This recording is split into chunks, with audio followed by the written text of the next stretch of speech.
Hello everybody, welcome back to the channel. So in today's video, we are going to be talking about two German attacking midfielders, which is going to be Noah Darvich and Florian Wirtz. If there's one thing that we have to know today, it is that the more time Hansi Flick has as the FC Barcelona coach, the more German Barcelona is going to seem. So expect a lot, but I mean a lot of German youngsters and German players to come to FC Barcelona within these next 2 years. Hansi Flick does have a plan, and that plan is a big one. So to start things off, let's talk about Florian Wirtz. And just to give you guys some context, this is going to be the reason why Barcelona do want the player. When we saw that match between Germany and Scotland, Nagelsmann could have been a very conservative coach, and he could have played it very safe. He could have used Füllkrug as their striker, Leroy Sané as one of their wingers, and Thomas Müller as an attacking midfielder. But Julian Nagelsmann said, we have to move on from that. The future is here, and I have these players today. And he called on Florian Wirtz and Musiala to be starting in the front three with Kai Havertz. It was a high risk, but the return was going to be very high. And man, let me tell you, did the return come back huge? Because when we saw Florian Wirtz, Musiala, and Kai Havertz boss the attack, all of these three players showed that they were capable to show their class. And the way that we saw these three players perform, they were very dynamic. They were all taking each other's positions. Musiala went to the left, then went to the right, then went to the center. Florian Wirtz started on the left and sometimes played as a attacking midfielder. Sometimes we even saw Florian Wirtz as a right winger. So it confused Scotland, and it also showed to the world that these players can play in any position and be very dangerous. A few months ago, Florian Wirtz wanted to also speak about his position at Bayer Leverkusen because Xabi Alonso does do something very similar with the player. And this is what Florian Wirtz did say. I'm an attacking player by nature. I like to have my space to be creative, to get forward and play balls forward. I feel very comfortable in the number 10 position, but I also enjoy playing out wide or further forwards as an attacker. I feel I can make use of my strengths in this position. And keep in mind, this was only a few months ago. Xabi Alonso gave Florian Wirtz a platform to perform. And I believe Nagelsmann looked at that and said, okay, I'm going to do the exact same thing at Germany and see if it does work, and give these players room to be creative and to roam all around the field. And it has worked. And I believe that this is what FC Barcelona do want. They want an attacking midfielder, a 10, like Florian Wirtz, to roam on the field, to be creative for them and to find players like Lamine Yamal, Nico Williams, Vitor Roque, etc. in the final third. Fabrizio Romano stated, Deco is in love with Florian Wirtz and has known the youngster ever since he was a kid. He believes he's a player for the future. And so it does seem like Barcelona do want the player, and they want to sign him not this summer but in the next summer. Because remember, there has also been reports that did surface 2 weeks ago that stated this: Barcelona are convinced they'll be able to sign a big player by max next year. With that being said, they're targeting Florian Wirtz for 2025. The club has already made inquiries and gathered information. They also have a good relationship with Bayer Leverkusen. Then he continues, Barcelona have been following the development of Florian Wirtz for a very long time, and Deco in particular really wants him. It would be a priority. Flick also knows the player perfectly. Madrid, City, Bayern, Liverpool, PSG are all linked with the midfielder. And so keep in mind that if Fernando Polo, somebody who is very close to Barcelona, reports that Barcelona are interested in Florian Wirtz, and then we have Fabrizio Romano, the most reliable source ever, also claiming that Deco, the sporting director of Barcelona, likes Florian Wirtz, you better believe that the interest from Barcelona for Florian Wirtz is only growing stronger and stronger. And so I feel optimistic that Barcelona can pull off this move, and I feel very optimistic that the finances will be balanced. Joan Laporta said 3 weeks ago that this summer will be the last summer where we will see some sort of restrictions. Will Barcelona's finances get better this summer? Yes. Are we going to be fully unrestricted? No, not yet. But I do believe that in the summer of 2025, Barcelona will be strong contenders to compete for any signing. And that is why they're aiming for Florian Wirtz to be the first big player to join Barcelona since the summer of 2019. We have not made big signings over the past 5 years. Yes, we have signed players like Lewandowski for 45 to 50 million, Koundé for 50 to 55 million, Rafinha for 50 to 55 million, but we have not signed that big time, world-class, high-talented player that will cost us more than 100 million euros. And so I think that if Barcelona want to log down this deal, they have to do something very similar to what they did with Frankie de Jong. Log down the deal 6 months or 5 months before the summer does arrive, meaning that on February 2025, let's have Barcelona have some sort of agreement with Florian Wirtz. It does not have to be like a full personal agreement nor a agreement with Bayer Leverkusen. Just generate talks. Make sure that Florian Wirtz only prioritizes FC Barcelona and nothing more. And that is by building a great relationship with all parties. Because let me tell you, Florian Wirtz's price tag is already going to be high enough. Like, I know that he is going to be doing so well in this Euro tournament that after this Euro tournament is over, his value is only going to skyrocket. And then after 6 to 7 months into the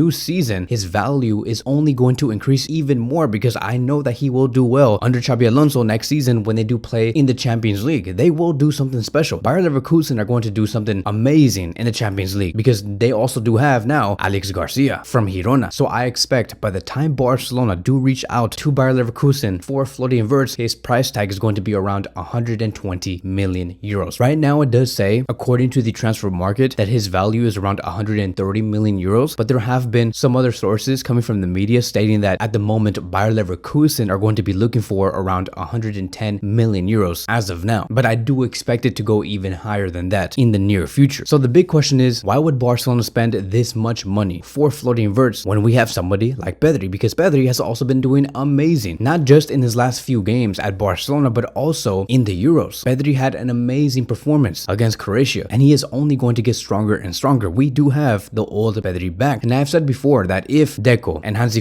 really want to make something happen with Pedri and Florian Wirtz, the only real formation I can think of is the 3-2-4-1 formation, where Barcelona do play with two number 10s. You have Koundé, Araujo, Kobarsi, Kimmich, and Gavi in the back, with your four being Lamine Yamal on the right, Pedri and Florian Wirtz in the attacking spaces, with Balde as the left back, and you give the freedom for Florian Wirtz and Pedri to roam inside and outside the box. Because I just don't see Barcelona saying, okay, we'll get Florian Wirtz, have him play 65 to 70% of the minutes, and then Pedri takes the step down. No, I don't think so. I think that Pedri deserves to have more prominence at Barcelona as he does continue to get better. It just has to be that way. I don't see a future where Barcelona do have Pedri on the bench. Pedri and Wirtz have to play together. And if we also compare Wirtz and Pedri in this graph here, you just have an insane key pass rate. They're almost the exact same player. Pedri does beat Florian Wirtz in terms of duels and defensive actions, mainly because Barcelona are a high pressing team, but overall Florian Wirtz does match Pedri, and they're only going to get better from there. So moving on and stepping away from that, now I do want to speak about Noah Darvich, because it does say here, according to Alex Pintanel, that Hansi is aiming towards heavily betting on La Masia players for this project. And so this is good news. I know that Hansi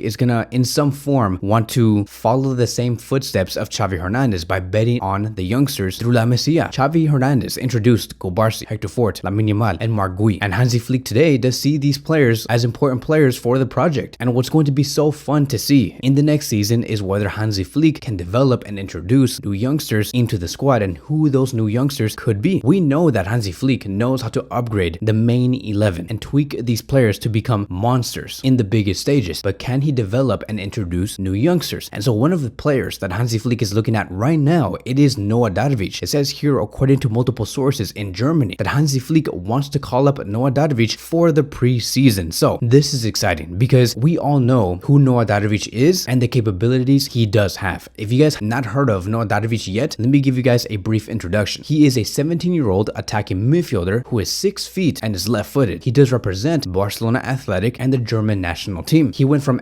SC Freiburg to Barca Athletic on August 2023 and signed a contract with Barcelona until June 30th, 2026. In his first season with Barcelona Athletic, he has played 25 games and scored 3 goals and provided 2 assists. He's very much an advanced playmaker who loves to dribble, also very effective on the wing, so he can play on the right wing if he needs to. He's very creative with his passes. It keeps the defenders guessing on what he's going to be doing next. He's for sure ready for a free role, meaning that he's very similar to the likes of Ozil, Florian Wirtz, and Musiala. And this is going to be something very important to Hansi because Hansi does want you to become a player who can make decisions on their own. Now, in this past season with Barcelona Athletic, he was going through some sort of turbulence, right? He had some rough patches through the season. Like sometimes he was out of possession, sometimes he did not participate in a play when he was supposed to participate. There was also moments where he misplaced passes, but it's okay because if you look at the context, Noah Darvich is coming from a different country with playing with new players that speak different languages, and he also has to understand the Barcelona system. So yes, he had great moments and also bad moments, but in the end, of course, this was going to happen. When you are young and you're being introduced to Barcelona for the first time, you are going to be making some mistakes, but that's good. Those mistakes are essential for you to get to the top, and that is why Hansi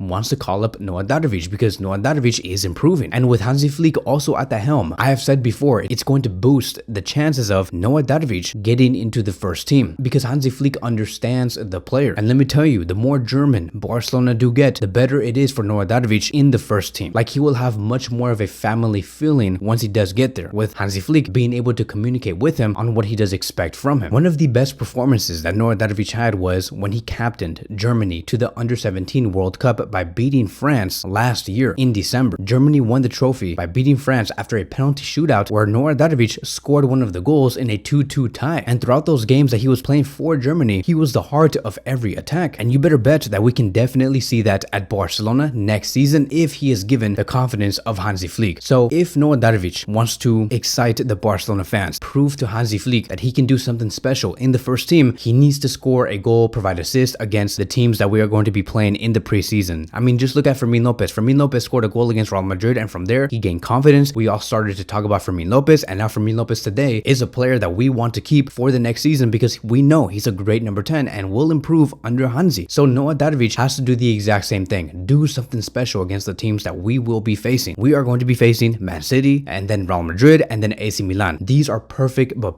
scenarios for Darvich to deliver in. Give us goals, give us assists, be the heart of the attack when Barcelona move forward. And so that is it. That is going to be wrapping up today's video. Thank you guys so much for watching, and I will see you guys in the next one.